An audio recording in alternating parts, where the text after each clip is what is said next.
And to the girls, there is nothing wrong saying no if something makes you uncomfortable. And men, you can be a no, it's It's a a no. no.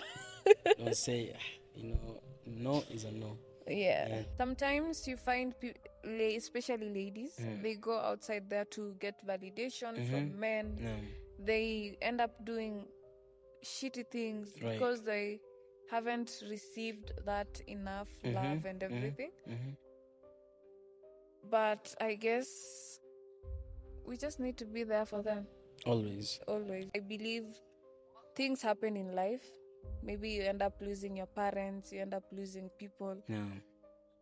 And you don't have to depend on your family all the time. That's true. Being independent is so much better than sitting in a house waiting for someone to give you something to eat or to dress. So, but we all learn.